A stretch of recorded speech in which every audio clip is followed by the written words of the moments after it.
Salve, salve, prezados enxadristas! Bom dia, boa tarde, boa noite. Vamos dar início à nossa aula número 4 do curso Dominando a Estratégia e o Jogo Posicional. Gostaria que vocês analisassem esta posição que está aqui no tabuleiro. Alguns ou a maioria já deve conhecer, essa é uma posição famosa de uma partida clássica, mas vale a pena analisar, né? Todos devem analisar. Aqui jogam as brancas, então encontre o melhor lance para as brancas, faça a avaliação da posição também e explique, né? Tente explicar para você e depois você vai comparar com os meus comentários, né? O motivo deste lance ser o melhor lance da posição. Jogam as brancas. Pausem o vídeo, por favor.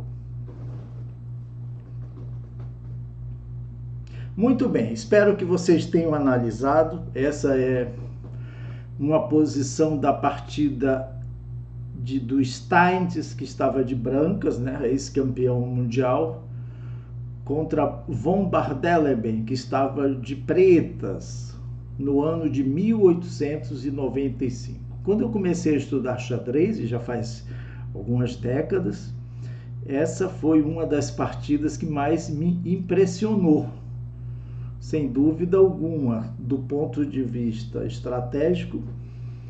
E também, né, vocês vão ver o desdobramento, né, desta partida, o que vai acontecer, que realmente é uma partida das mais belas, né, que nós conhecemos na história do xadrez. Muito bem, vamos fazer aquelas perguntinhas, né? Vamos fazer aquelas perguntinhas que podem nos ajudar a encontrar o melhor lance. Vamos lá. Qual a ideia do meu adversário?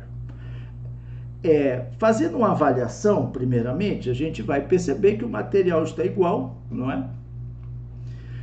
E que as brancas têm até na questão da estrutura de peões, vamos marcar aqui um peão isolado, né? E esta casa, à frente do peão isolado, seria uma ótima casa para o cavalo. Entretanto, o cavalo está cravado e há uma forte pressão aqui com a torre, com a dama, né? Na coluna e especialmente o cavalo que está cravado. Muito bem.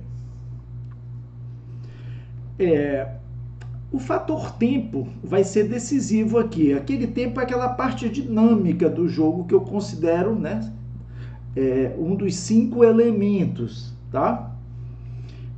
Para nós avaliarmos a posição, né? Se a gente for olhar também a atividade das peças, vamos verificar que as peças brancas estão muito mais ativas e coordenadas, né? Vejam que as torres pretas ainda estão na sua casa inicial e pouco jogam neste momento, né? Então a ideia das pretas é jogar o rei F7, já que o roque de imediato perderia o cavalo, né?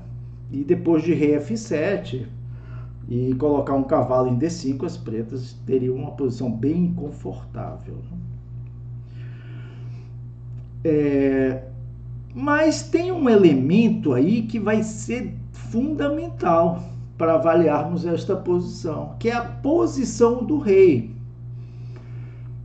Vocês já devem ter ouvido falar que a posição do rei, no final, geralmente é a atividade do rei, ainda que o rei possa entrar em posições taticamente perigosas, né? Mas como tem poucas peças, o rei tenta se tornar mais ativo.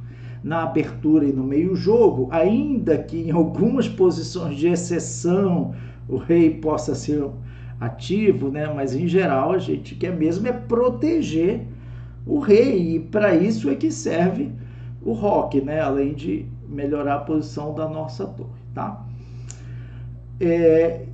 essa é a primeira pergunta, né? A segunda pergunta, nós já respondemos agora. Qual a debilidade, né? Qual a debilidade das pretas? É a posição do rei das pretas, né? Então, esta é a debilidade, tá? E a primeira pergunta já respondida. O plano das pretas é jogar rei F7, descravar o cavalo, conectar as torres, trazer o cavalo para D5. E aquela terceira pergunta, qual a peça que eu posso melhorar? Qual a minha peça, peça das brancas que eu posso melhorar? As torres e a dama estão muito bem colocadas no momento e dificilmente poderemos melhorar muito essas peças, né? Mas nós gostaríamos de ativar o cavalo, porque o cavalo, né, com F6 das pretas, vejam que, ó, com esse peão em F6, ele está controlando possíveis casas que o cavalo poderia entrar, né? Opa, houve um pequeno erro aqui. Vamos só ajeitar aqui. Não é G4, é G5, né? Então podemos melhorar o cavalo, mas para isso, né, e muitas vezes acontece, é um tema recorrente, importante, vamos ter que utilizar um sacrifício posicional.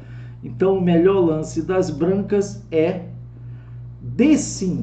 Este é o lance. Você entrega o peão, sacrifica o peão, mas você ganha duas coisas. Primeiro, você avança o peão para ceder a casa D4 para o cavalo.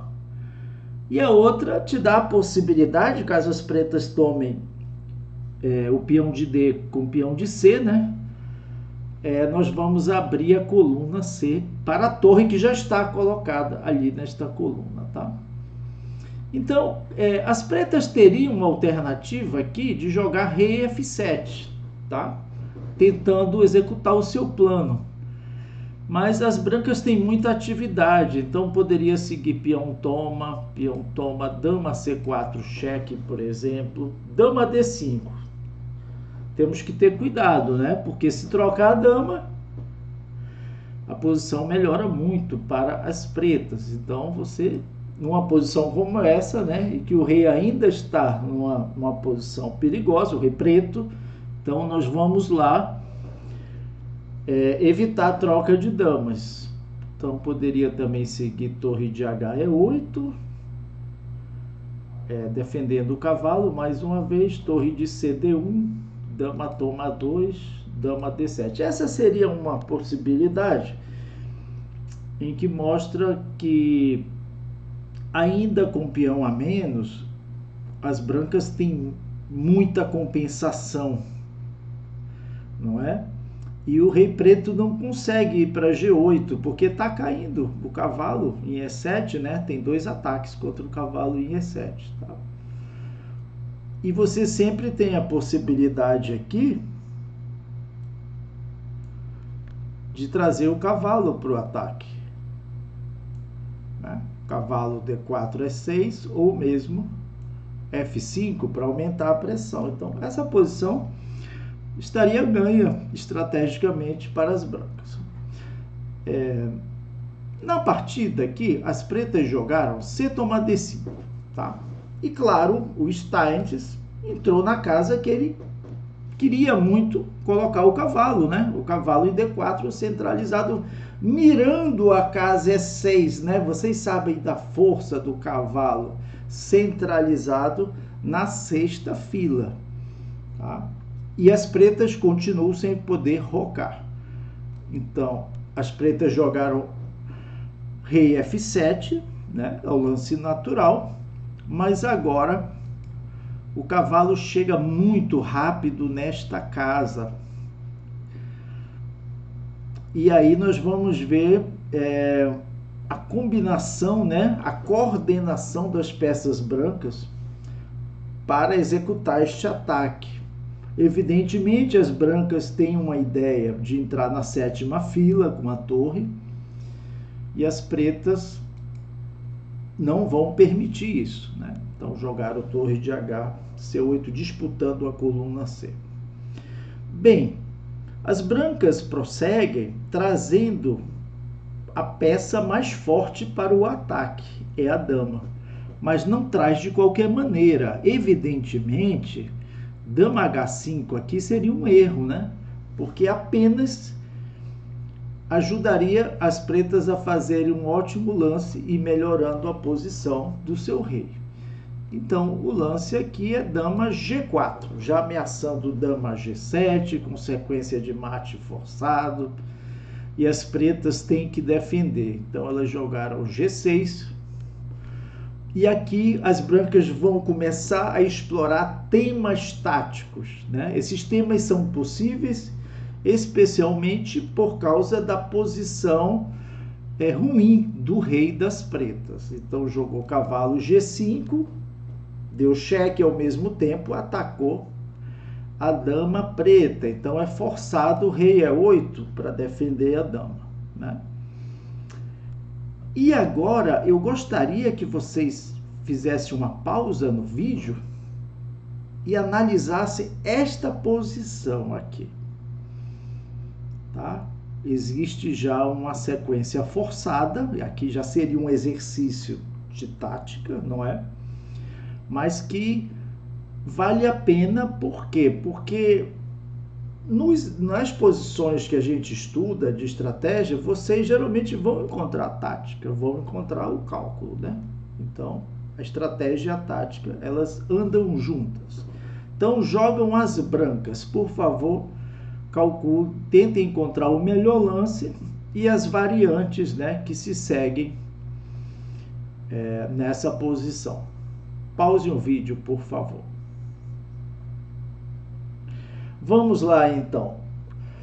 O melhor lance aqui é um sacrifício de peça que vai descoordenar as peças pretas,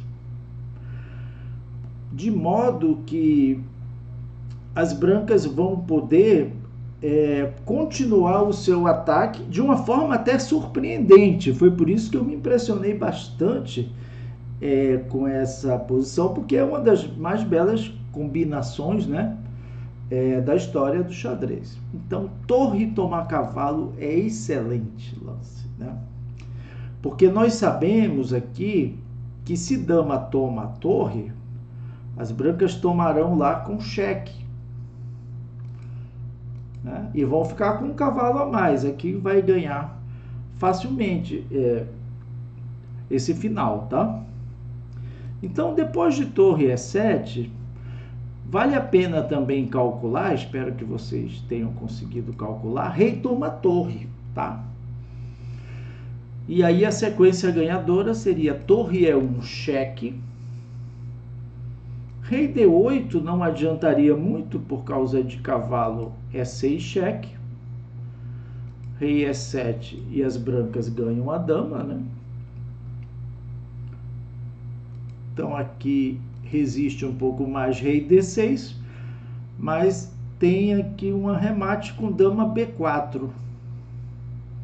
Forçado cobrir aqui de torre C5, né? Torre E6. E agora você vai ganhar torre ou vai ganhar dama. Dama toma, cavalo toma e tá completamente ganho. As pretas podem abandonar, não é? Então, diante disso, as pretas foram forçadas a jogar rei F8. Vejamos que as brancas não podem capturar a dama, né? Porque levaria um mate. Isso é muito importante, porque quem está atacando psicologicamente começa a ver muito lance de ataque e às vezes esquece, né, que o adversário também pode contra-atacar, né? Então, depois de rei F8, tem uma sequência de torre que é muito bela. Por quê? Porque a torre começa a dar cheques impunemente e não pode ser capturada, né? Então, torre F7, cheque. A gente sabe que dama toma torre perde por causa de torre toma torre lá em C8, né? Então, joga rei G8. Torre G7 não pode jogar rei toma torre porque tem dama toma dama. rei H8, e as brancas tomam em H7, abrindo também essa coluna H, que vai ser importante daqui a pouco, né, para a dama branca entrar num ataque direto ao rei preto. Na verdade, isso não aconteceu porque nesta posição as pretas, com bom critério, abandonaram. Foi uma bela vitória do Steinitz, que é uma das partidas mais famosas, né, do xadrez. E claro que nessa posição ainda poderia ter continuado rei G8, tá? E as brancas, a torre branca continua esse seu passeio pela sétima fila, e o rei H8 não é suficiente, porque agora sim, dama H4 cheque, é forçado a tomar, a dama entra decisivamente no ataque, rei F8, dama H8, rei E7, dama G7, tudo forçado, rei E8, dama G8, rei E7, dama F7, rei D8, dama F8, dama E8, cavalo F7 cheque, rei D7 e dama D6 mate. Então é uma satisfação, né, para todos nós que gostamos, que apreciamos o xadrez e a beleza do xadrez, ver essa partida do Steinitz, em que ele teve uma concepção estratégica e posicional perfeita, né, naquele momento que ele jogou o D5, e depois taticamente ele implantou, né, forçou o seu ataque e as pretas não puderam fazer nada. Então, obrigado pela atenção e até a próxima.